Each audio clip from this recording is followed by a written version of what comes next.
Bom dia, meus amigos, para mais um café com pão espiritual, que a gente possa não só, estar preocupado em alimentar e correr atrás, do pão físico, mas também alimentar e correr atrás do nosso pão espiritual, do nosso fortalecimento espiritual. Vamos relembrar, que nós estudamos, porque essa live desse esse café com pão espiritual é um estudo, um estudo para mim, para vocês. A obra de André Luiz, ela é maravilhosa com relação a isso, é um alerta, é uma ajuda. Então vamos lá. Na quinta-feira passada nós falamos sobre o capítulo 1, nas ondas inferiores. Então um resuminho, do que foi aquilo.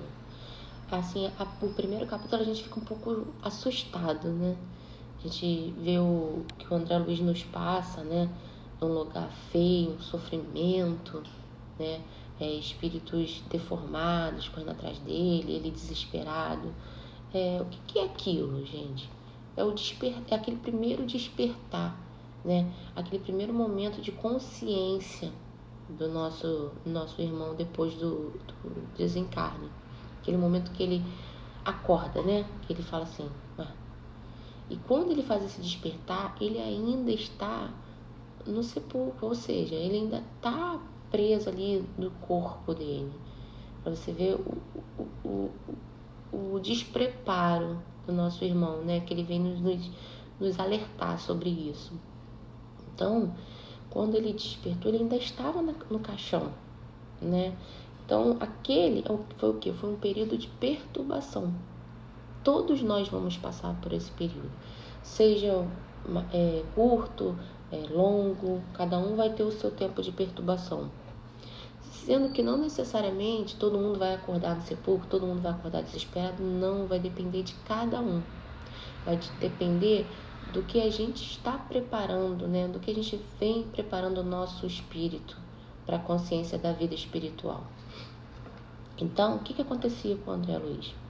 André Luiz, ele estava, imagina, ele era totalmente materialista, ele não acreditava em nada, ele até sabia assim, superficial, tem um Deus, tem uma Bíblia e tal, mas assim, de essência mesmo, de espiritualidade, quando a gente fala que é aquele nosso conteúdo, não tinha, era vazio.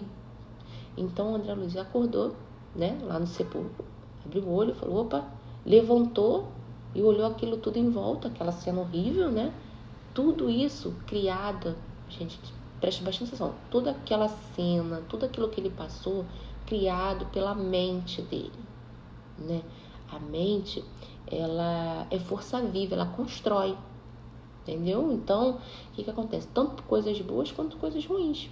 Porque quando ele falou assim, o pior de tudo é ele estar de frente a frente com a sua própria consciência, com as cobranças internas, aquilo que a gente acha que a gente às vezes fez de errado, mas que ninguém sabe, A gente fica quietinho, guarda pra gente, resolvemos esquecer, não vamos pensar nisso não, já fiz, não vou pensar nisso. Quando chega lá do outro lado, a gente bota tudo à tona, é tudo sem filtro, tá tudo ali na nossa cara, estampado, atormentando a gente ou deixando a gente feliz o tempo todo. Então, vamos lá, a partir do momento, André Luiz era totalmente materialista, Ele, quando acordou no período de perturbação, ele não tinha noção do que estava acontecendo. Em primeira instância, ele falou, eu morri, mas meu pulmão está respirando? Como assim eu morri e estou respirando? Você imagina, naquele momento ele já começou o desespero dele, Não estava entendendo nada que estava acontecendo. Ele não sabia nada que era o mundo espiritual, perispírito, ou seja, tinha um despreparo total religioso. Quando a gente fala religioso, não estou falando de uma religião específica, independente de religião, ele tinha despreparo total. Por exemplo, ele não tinha o hábito de ter aquela comunhão com Deus, um momento de prece, um momento de conexão, a fé propriamente, a fé viva, aquela fé que não te deixa, que na hora do perrengue, do desespero, é nela que você se segura. Infelizmente, o nosso irmão, como eu falei, era muito materialista, imediatista, ele estava preocupado com as coisas do mundo, material, Uma coisa muito importante, a gente não pode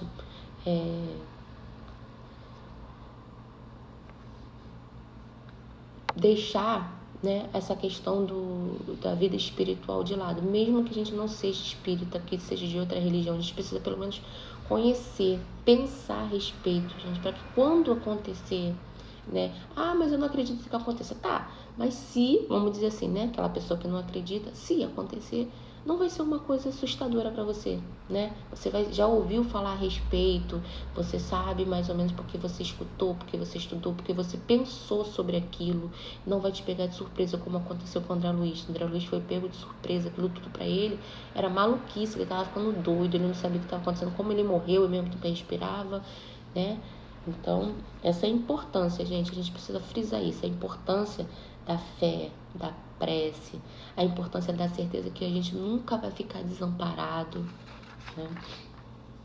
Outra coisa também nesse capítulo importante é falar sobre aquele local que André Luiz estava, né? É um local pesado, escuro, que ele falou com seres já estavam animalescos, né? Aquela coisa bem, bem feia que a gente, quando lê, se assusta. Todo mundo tem pavor do umbral. Gente, mas o umbral nada mais é, né, do que uma nossa criação mental, de acordo com aquilo que a gente está sintonizado.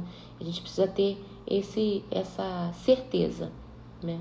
O pensamento é força viva. Aquilo tudo que ele encontrou no umbral foi criado pelo pensamento dele, pelo desespero, pela agonia, pelo medo, pela raiva, pela pelo susto, né? Tudo que a gente desconhece, a gente teme. Tudo que é novo, que a gente não tem noção do que está acontecendo, a gente tem medo, né? Então a gente precisa buscar esse conhecimento. Ou seja, aquelas pessoas, aqueles espíritos que estavam lá, que ele fala, animalizados, né, deformados, correndo atrás dele, eles estavam ali correndo atrás dele, estavam assim, por quê? Sintonia, né? A mesma sintonia que o André acordou lá, desesperado, sem saber o que estava acontecendo, tentando fugir o tempo todo, e ele falava que aqueles espíritos corriam atrás dele, realmente estava acontecendo a mesma sintonia. Entendeu? O André Luiz, ele estava perturbado, ele estava desesperado. Então, ele estava tão, como é que eu vou dizer assim, assustado, tão desesperado, que ele, aquele problema da falta da fé, da falta do conhecimento, ele só corria, gritava, fugia. Os outros espíritos faziam a mesma coisa que ele, corria, gritava, fugia. Em nenhum momento ele era tão despreparado, né, religiosamente, que ele não conseguia parar um segundo para ter uma serenidade, para pensar, peraí, gente, o que está acontecendo? O que eu tenho que fazer? Não, calma, vou respirar, vou fazer uma prece, vou fazer uma oração, vou pedir ajuda a Deus, ou até mesmo enxergar. Porque, gente, André Luiz passou por esse processo de perturbação. Foram 8 anos.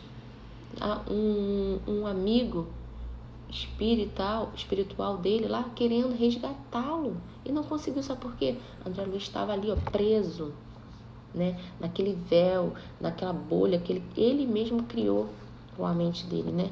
Ele fez uma bolha escura que ele não enxergava nada, ele só tinha desespero, ele tinha raiva, ele tinha culpa. Então isso tudo não deixava ele enxergar.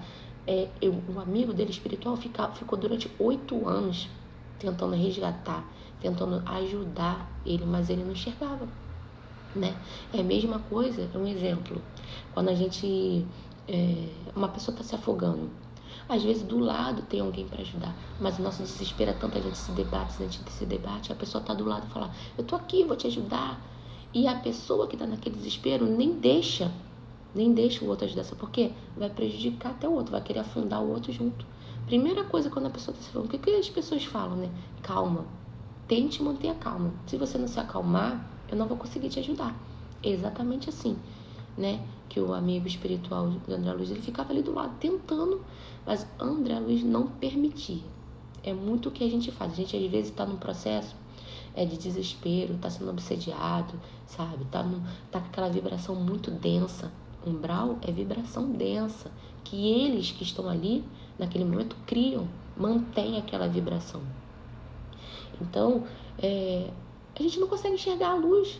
Existem várias falanges ali no umbral tentando resgatar, tentando ajudar aquele irmão, tá ali do lado só esperando ele parar um segundo e focar o pensamento na luz, em Deus.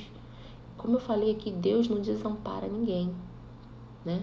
Então, que a gente possa entender, gente, não esquecer nunca. Esse ensinamento de André Luiz aqui, a passagem dele nas zonas inferiores, não foi para assustar, não foi para deixar a gente nervoso, com medo, foi para nos dar um alerta, tá? Para nos mostrar a importância da gente buscar a verdade espiritual, buscar entender, né? Por mais que a gente não siga a mesma religião, mas a gente precisa saber, conhecer, porque quando a gente se deparar com uma situação lá do outro lado, a gente vai saber o que está acontecendo, vai conseguir, né, focar, pedir ajuda, fazer uma prece, a importância dessa prece, né? Olá, meu amigo Davi, bom dia. Verdade, livro fantástico. Nós vivemos numa religião umbralina, amiga, é verdade. O tempo todo, né? Como eu falei, né? Essa atmosfera somos nós mesmos que alimentamos, que criamos. Como eu falei, né? O pensamento é força viva, ele constrói coisas boas e coisas ruins. Vamos lá, gente. Outra coisa importante do capítulo 1, que ele fala, o André Luiz, ele não foi criminoso, ele não cometeu nenhum crime, ele não roubou, ele não matou, ele não foi uma pessoa extremamente mal, mas ele ficou preso à vida material.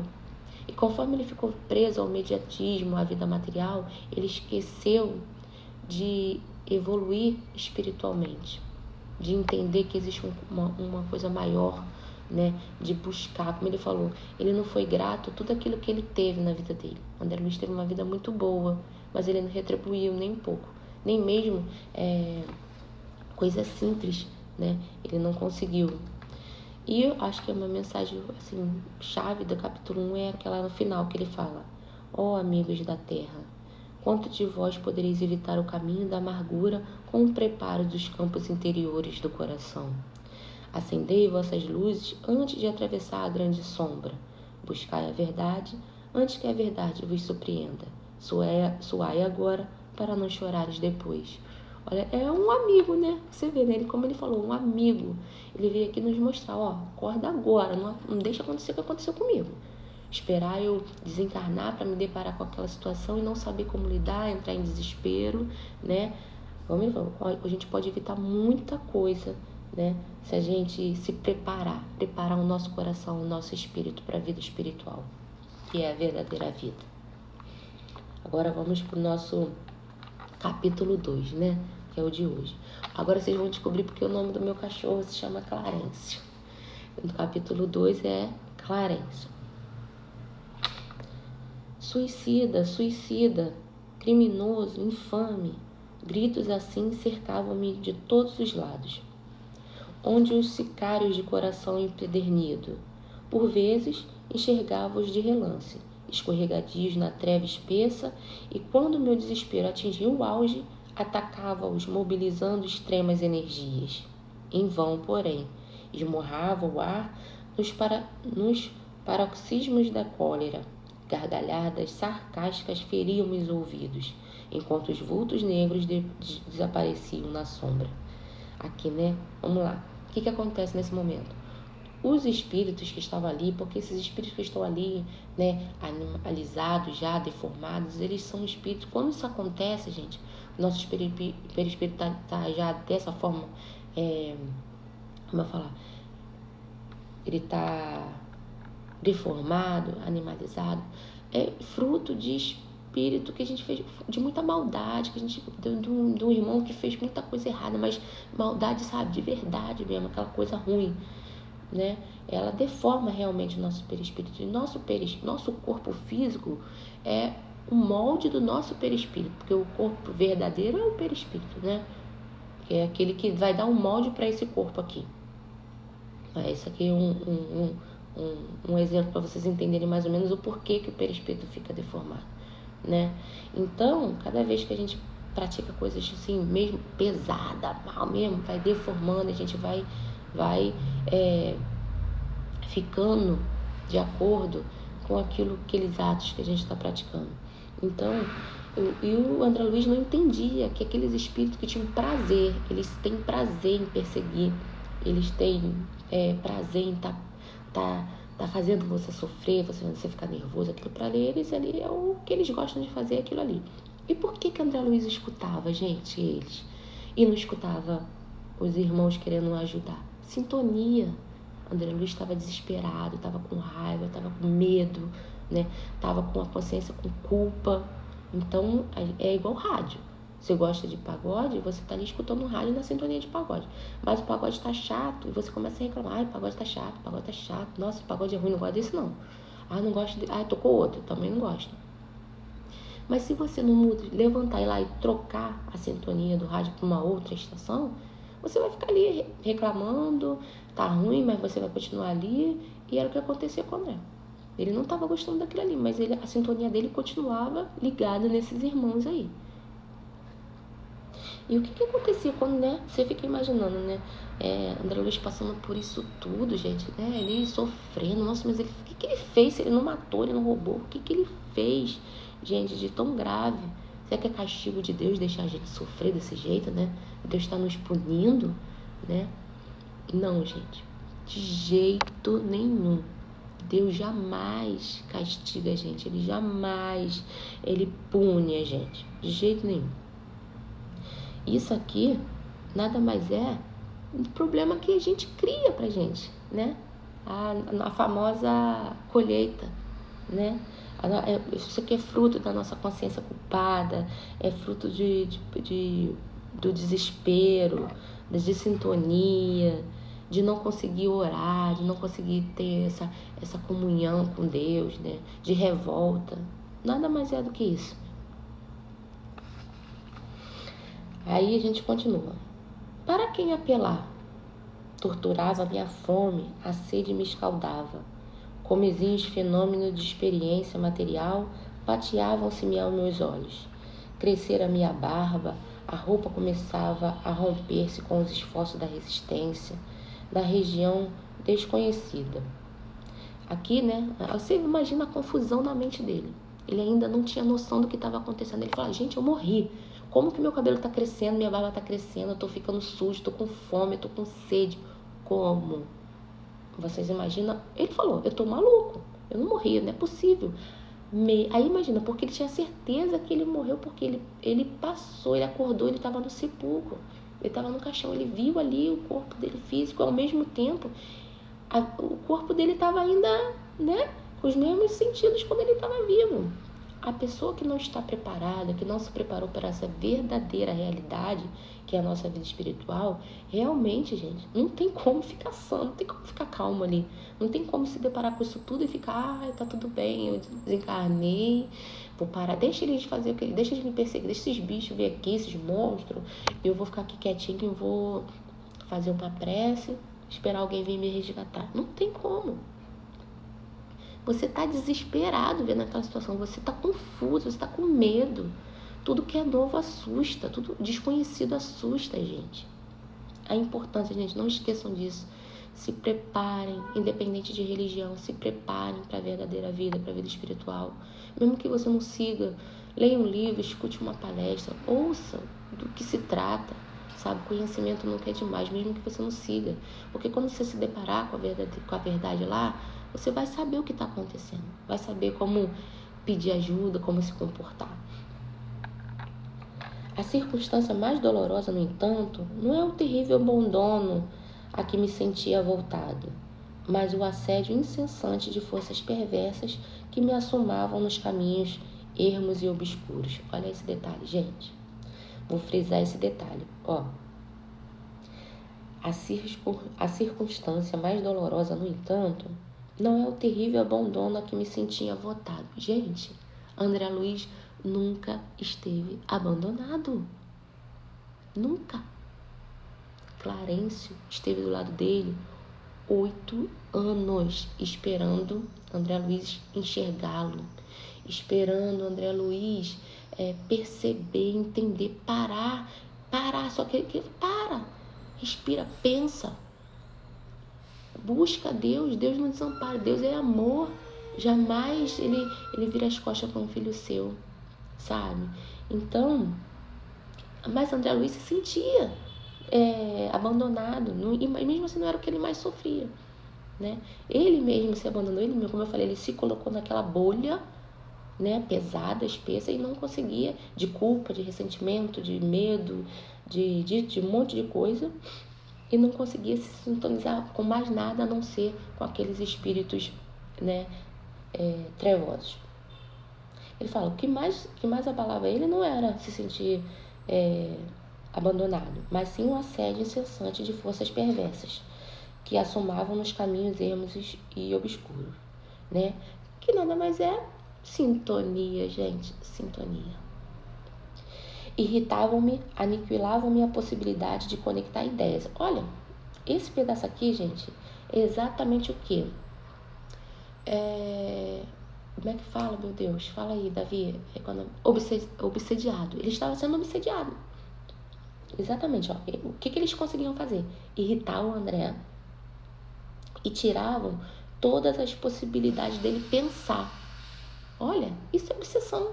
O que eles faziam? Ele falava, vou irritar, vou deixar ele nervoso, vou deixar ele irritado, né? Como ele falou aqui na frente, né? Por muitas vezes ele socava o vento e gastava várias energias. Ele falava assim, ó, enquanto o meu desespero atingiu o auge, atacava-os, mobilizando extremas energias. Ele atacava, tentava pegar os espíritos da soco, porque ele estava num processo, gente, horrível. Não tinha mais nenhuma sanidade. É isso aí, sintonia compatível. Ele estava sendo obsediado, então, tipo assim, esses irmãos que tinham prazer, né? Eles faziam isso por prazer, estavam conseguindo seu objetivo. Era o quê? Deixar ele desestabilizado, para que ele em nenhum momento ele conseguisse manter a calma e elevar o pensamento, pensar o que estava acontecendo, tentar buscar uma solução. Eles estavam conseguindo. André Luiz estava se permitindo continuar sendo obsediado. Desejava ponderar maduramente a situação, esquadrinhar razões e estabelecer novas diretrizes ao pensamento. Mas aquelas vozes, aqueles lamentos misturados a acusações nominais, destonteavam-me irremediavelmente. Exatamente isso, né? Ainda mais, olha só, gente, que situação. Esses espíritos, eles, gente, como eu falei, quando a gente desencarna, não tem mais véu, não tem mais nada escondido. Tá tudo às claras. Ele falou, confrontar a nossa própria consciência, né? Tá tudo escrito aqui, ó, estampado, escrito, ó, você fez isso, você fez aquilo, seu nome é isso, todo mundo sabe tudo. Então, o que acontecia? Esses espíritos que gostavam de perturbar, sabiam o nome do André, então falava, André Luiz, seu criminoso, seu isso, seu aquilo, xingava, fazia uma coisa. E ele fala, caraca, ele está falando diretamente comigo, não é? Tá falando aí, tá falando comigo. E aquilo deixava ele cada vez mais perturbado. Mas, voltando a lembrar, escolha de André Luiz, sintonizar com eles. Ele poderia falar, gente, não vou escutar isso, eu vou parar, deixa eles gritar meu nome, eu vou aqui pensar o que eu vou fazer. Como ele falou, várias vezes ele tentou fazer planos, pensar numa solução, mas não conseguia. Ele não se deixava desprender dessa sintonia com esses irmãos. Que busca infeliz, aonde vai, suicida? Né? Os espíritos gritavam para André Luiz. Traz tais objurgatórios incessantes, repetidas, perturbavam-me o coração. Infeliz sim, mas suicida. Gente, André Luiz não entendia por que eles chamavam ele de suicida. Aquilo atormentava ele demais. Mesma coisa, a gente se coloca na situação. Nossa, a gente ia falar, cara, ele pode me xingar de tudo, mas suicida, cara. Porque na cabeça do André, como eu falei, a falta do conhecimento, na cabeça do André Luiz, suicida, se você se jogou de um prédio, se você deu um tiro em você, né, tomou veneno, isso sim é suicídio. Mas André Luiz não sabia que existe o suicídio indireto, né? Então, mais lá na frente, a gente vai continuar estudando mais profundamente. Suicídio indireto é aquilo que a gente faz para agredir o nosso corpo físico, a nossa vida, sem percebermos. Tudo os excessos, né? Mais na frente a gente fala disso mais minuciosamente. Aí André Luiz falava, nunca, essas increpações, ao meu ver, não eram procedentes. Eu havia deixado o corpo físico a contragosto. Olha isso, gente, como ele fala aqui, né? Ele não se matou, ele não queria morrer, né? Como assim suicida? Recordava-me meu porfiado duelo com a morte. Ainda julgava ouvir os últimos pareceres dos médicos, enunciados na casa de saúde.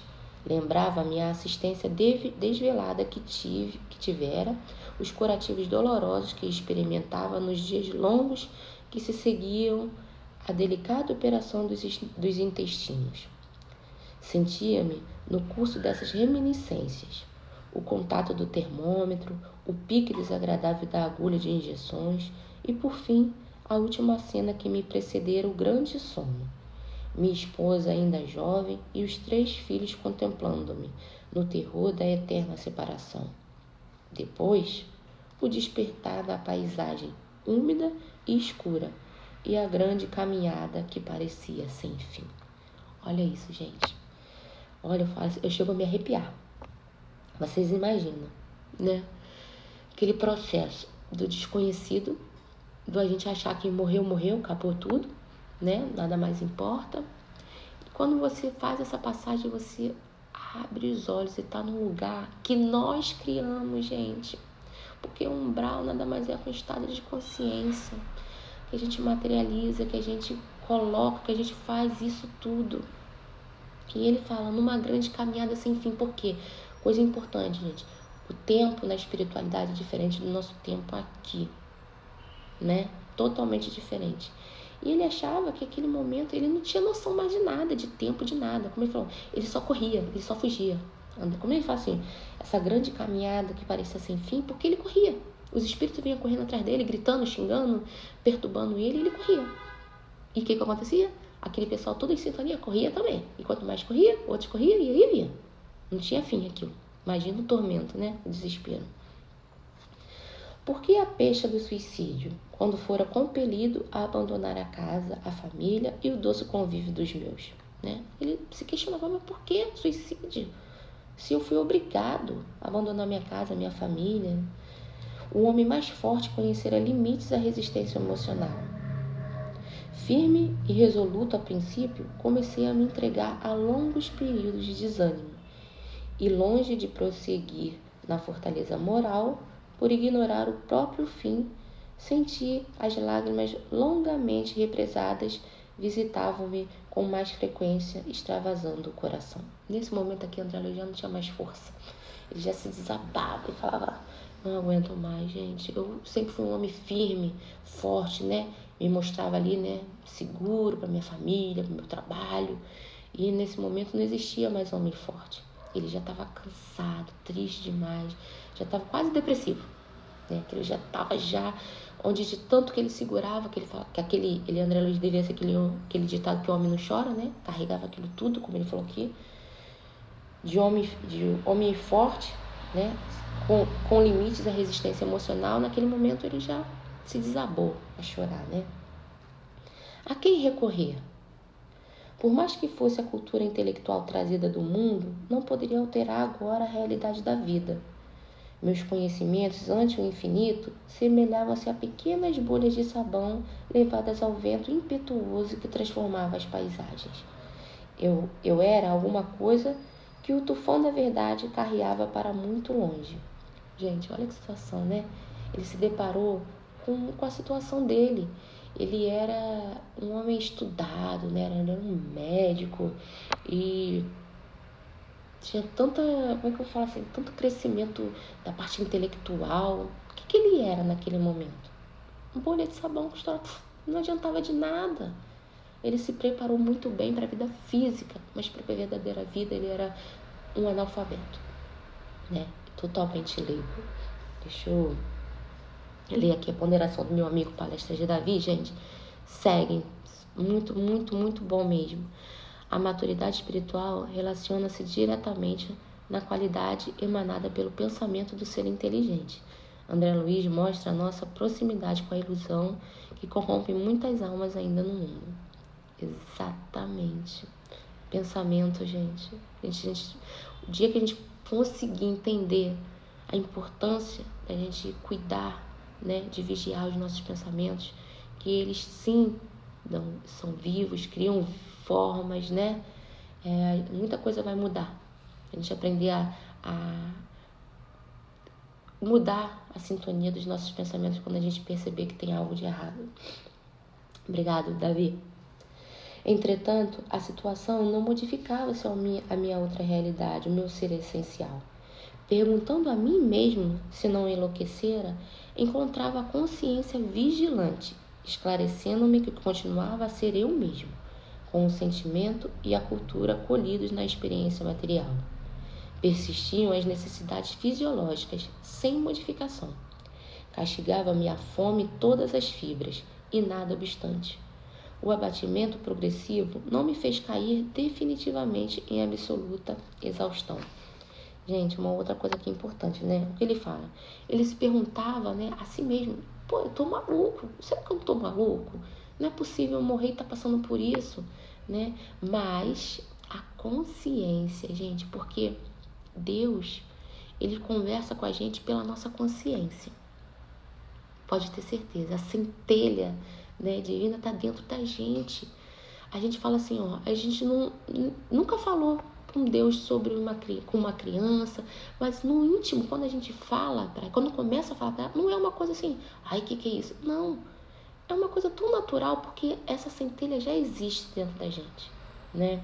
Existe, então a consciência, ela tanto nos traz a paz, a sabedoria, quanto também nos traz o desespero, a revolta, né? Igual o André aqui, a loucura, porque ele estava achando que ele era louco, porque não é possível ele morrer e tá vivendo.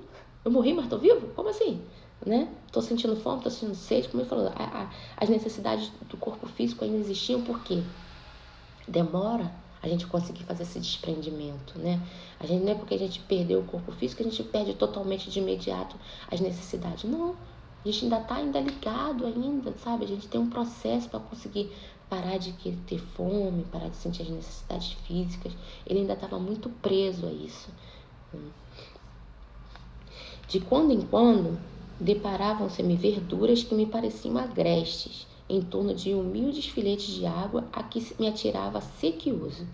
Devorava as folhas desconhecidas, colava os lábios às nascentes turvas, enquanto me prometiam as forças irresistíveis a impelirem-me para a frente. Ou seja, olha que situação, gente! Situação horrível de André, mas criada por ele mesmo, voltando a lembrar, tá? Ele tinha muita fome, sede, e ele falava que de vez em quando ele olhava e via umas verduras, a grama já devia estar seco, aquele mato seco, e um filete de água já turvo, sujo.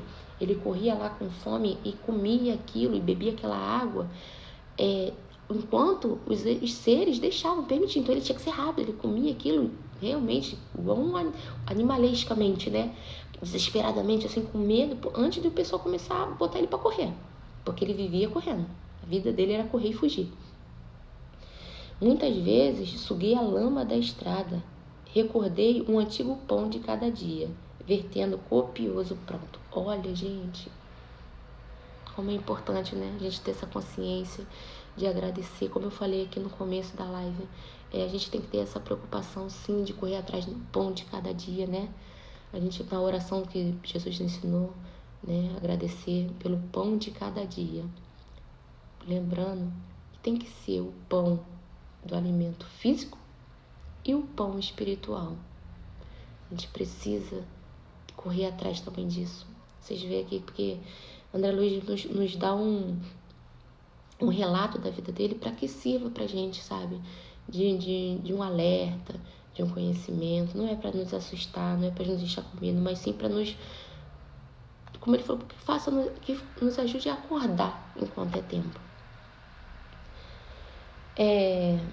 Imagina, né? Ele passando pelaquela situação, né? Comendo o mato, bebendo daquela lama e relembrando, vindo na consciência, que eu falo, o peso da consciência, de quando do pão, do alimento que ele tinha, e muitas vezes passou desapercebido, não agradeceu, não fez nada por aquilo ali. Nada que eu digo assim de agradecimento, né? Ele trabalhou muito, ele viveu para a vida material. Quando ele lembrava do alimento, da vida dele, ele chorava muito. Não raro, era imprescindível ocultar-me das enormes manadas de seres animalescos que passavam em bando, quais feras insaciáveis. Eram quadros de estarrecer. Acentuava-me o desalento. Foi quando comecei a recordar que deveria existir o autor da vida, fosse onde fosse. Ponto. Chave, gente. Nesse exato momento que André Luiz chegou como a gente fala aqui, né? No fim do poço, só tem um lugar quando a gente chega no fim do poço, subir. E André Luiz, nesse momento do alto, do auge, do desespero, ele falou, gente, só pode existir uma coisa maior que isso tudo. Só tem que existir o autor da vida. Sei lá onde ele tá, mas tem que existir, né? Foi essa ideia, quando ele deu esse start nele, que deu aquele conforto. Peraí, se existe, né? Vou buscar ali. Nesse momento acendeu uma luz, assim, falou, já deu uma luz. Aí ele falou, aquilo já confortou ele naquele momento. Eu que detestar as religiões no mundo, olha isso. Eu que detestar as religiões no mundo, experimentava agora a necessidade de conforto místico.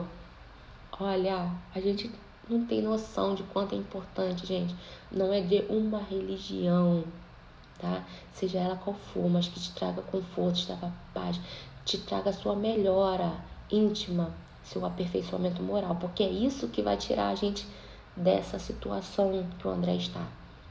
Não é fazer live, não é ter likes, não é ter milhões de seguidores, não é ser doutorado, não é estudar todos os livros, não é estar aqui. Se eu faço live, mas se eu não fizer essa reforma íntima, eu vou estar aqui ou em lugar pior. Vocês podem ter certeza, certeza absoluta.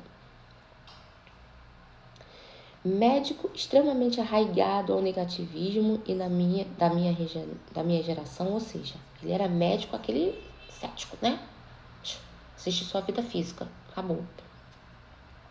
Empunhava-se minha atitude renovadora. Olha, naquele momento ele falou, peraí, gente, não é daquele jeito que eu tava pensando, não, tem que ter alguma coisa, senão tornava-se imprescindível confessar a falência do amor próprio, a que me consagrava orgulhoso. E quando as energias me faltavam de todo, quando me sentia absolutamente colocado ao lodo da terra, sem forças para reerguer-me, pedi ao Supremo Autor da natureza me estendesse as mãos paternais em tão amargurada emergência. Gente, olha, é aquilo que eu falei. Aquele momento que ele chegou no final do poço, que ele falou, não quero mais, gente, não aguento. Que ele lembrou que existe, né? Tem que existir alguma coisa, um pai. Ele parou, que acendeu a luz, ele conseguiu sintonizar e parar e falou, quando ele perdeu tudo, ele chegou no lodo da terra, sem força para reerguer-se, pedi ao Supremo Autor da natureza que me estendesse mãos paternais em tão amargurosa emergência. Nesse momento aí, deve ter feito assim, um jato de luz nele. Quanto tempo durou a rogativa? Quantas horas consagrei a súplica, as mãos postas, imitando criança aflita? Quanto tempo ele ficou ali orando? Ele não sabe. Apenas sei que a chuva de lágrimas me lavou o rosto, que todos os meus sentimentos se concentraram na prece dolorosa. Estaria então completamente esquecido? Não era igualmente filho de Deus, embora não cogitasse de conhecer-lhe a atividade sublime quando engolfado nas vaidades das experiências humanas? Por que não me perdoaria o Eterno Pai quando providenciava ninho às aves inconscientes e protegia, bondoso, a flor terra dos campos agrestes? Ah, é preciso haver sofrido muito para entender todas as misteriosas belezas da oração. É necessário haver conhecido o remorso, a humilhação, a extrema desventura para tomar com eficácia o sublime elixir da esperança. Foi nesse instante que as neblinas espessas se dissiparam e alguém surgiu, emissário dos céus, um velhinho simpático, me sorriu paternalmente. Inclinou-se fixo nos meus grandes olhos lúcidos e falou: coragem, meu filho, o Senhor não te desampara. Era quem? Clarencio, gente, que estava ali do lado dele durante 8 anos, esperando esse momento, com paciência. Olha que Que doação, que espírito, né, gente? Tá ali naquele local trevoso, naquela vibração baixa e não desistir. Todos nós, gente, se tá passando por esse momento difícil, tá desesperado, tá sem saber o que fazer, achando que foi abandonado por Deus, por Jesus, por seu amigo espiritual, tenho certeza, gente, que vocês nunca foram abandonados. Nós é que não permitimos enxergar a ajuda, enxergar o amparo, né? Eles nunca desamparam a gente.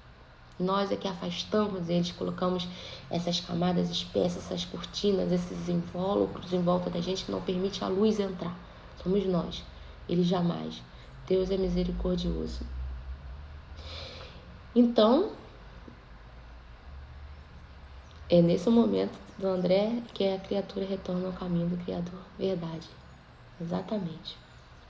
E ele, como ele fala que a importância, a gente foca nisso aí, a importância da oração. Ele falou, foi preciso ele ter sofrido, ter remorso, ter humilhação, estar na extrema desventura, para poder entender a beleza da oração, a força que tem a prece, a oração. Porque quando a gente faz prece realmente, de coração, como ele fez, a gente é canal, gente, é sintonia, é o WhatsApp com o Papai do Céu, né? É aquele momento que a gente passa um zap e fala assim, Deus, fala comigo, tô aqui, me ajuda, né? É aquele momento de sintonia total, a prece verdadeira, aquele feixe de luz que sai de dentro do nosso espírito, ele vai diretamente, não para em lugar nenhum. Quando ele é sincero, ele vai diretamente ao destino. Então, vamos lá, Clarence fala, coragem, meu filho, o Senhor não te desampara. Amargurado pranto banhava minha alma toda. Emocionado, quis traduzir meu júbilo e comentar a consolação que me chegara. Mas reunindo todas as forças que me restavam, pude apenas inquirir. Quem sois, generoso emissário de Deus? O inesperado benfeitor sorriu bondoso e respondeu. Chama-me Clarencio, sou apenas teu irmão. E percebendo o meu esgotamento, acrescentou. Agora, permanece calmo e silencioso. É preciso descansar para reaver energias. Em seguida, chamou 2 companheiros que guardavam a atitude de servos desvelado e ordenou. Prestemos ao nosso amigo os socorros da emergência. Alvos lençóis estendidos ali mesmo, à guisa de maca improvisada, apresentando-se ambos os cooperadores a transportarem-lhe generosamente. Quando me alçavam cuidadosos, Clarence meditou um instante e esclareceu com quem recorda a inadiável obrigação. Vamos sem demora. Preciso atingir nosso lar com a presteza possível. É isso, gente. Olha que capítulo lindo. Eu amo esse capítulo porque é o momento do despertar da consciência, né? O despertar espiritual de André Luiz. Foi preciso passar por tudo isso. Foi preciso porque foi escolha dele em vida. E é essa lição que André Luiz traz pra gente, gente. Vamos acordar, né? Enquanto há tempo. Não vamos esperar esse cerrar dos olhos físicos pra gente despertar pra vida espiritual, pra verdadeira vida, né? Muito obrigada a todos. Desculpa eu ter me alongado. Hoje eu passei do horário, tá? Quem não pôde permanecer com a gente aqui nesse estudo grandioso, nesse alimento espiritual, vai ficar gravado no Instagram, vai ficar também gravado no meu canal do YouTube, que é Caminho para a Luz Espiritual. Quem puder, né, se inscrever, me seguir no Instagram, Caminho para a Luz, pra gente continuar esse estudo, esse alimento. E agradecendo a todos, agradeço meu irmão Palestras Davi. Gente, seguem esse cara aí, ele tem muitos estudos assim que tá me ajudando muito, tá? Olha lá no canal Palestras Davi, que vocês vão ver todo um cronograma, todos os estudos. Muito bom mesmo. Gratidão, meu amigo, pela sua companhia, pela sua ajuda. Estamos juntos nessa caminhada. Um grande beijo, fiquem com Deus e vocês tenham uma excelente semana.